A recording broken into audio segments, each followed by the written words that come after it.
ഗാതമാനത്തിനെ നല്ല വിഷമമായി കാണും. അതിനെന്താ? ആ വിഷമം മാറ്റണം.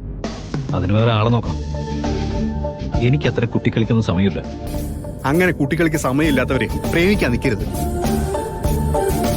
ഒന്ന് വിളിച്ച് ആശ്വസിപ്പീ സാറേ, അതല്ലേ ഒരു മര്യാദ. അതൊക്കെ വേണോ?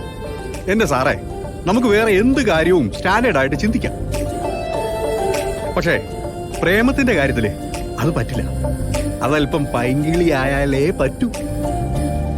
പെണ്ണുങ്ങളൊന്ന് മുഖം വീർപ്പിച്ചിരിക്കുമ്പോ നമ്മളൊന്ന് അയഞ്ഞു കൊടുക്കണം.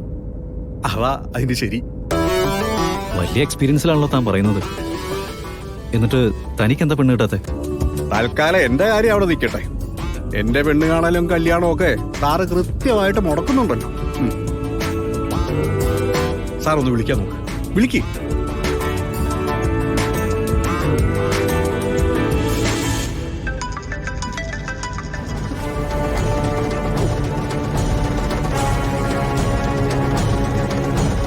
കട്ട് ചെയ്തു.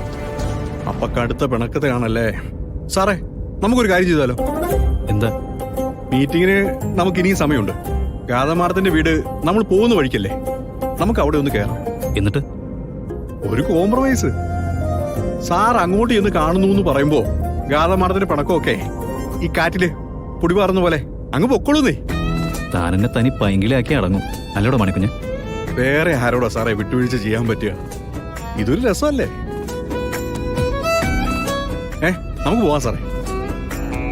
എന്നിട്ട് ഗാതമാടൻ ചിരിക്കുന്നത് കണ്ടുകൊണ്ട് നമ്മൾ മീറ്റിങ്ങിന് പോവുകയാണെങ്കിൽ അത് സക്സസ് ആവും. തന്റെ ഉപദേശം അല്പം കൂടുന്നുണ്ടോന്ന് എനിക്കൊരു സംശയമുണ്ട്. എന്തായാലും നമുക്ക് ആ വഴിയൊന്ന് പോവാം. സാറിന്റെ മനസ്സിലൊക്കെ ഉണ്ട്. ഓ, എന്നിട്ട് അത് തുറന്നു പറയാനും പറ്റില്ല. അതെനിക്കറിയാം കേട്ടോ.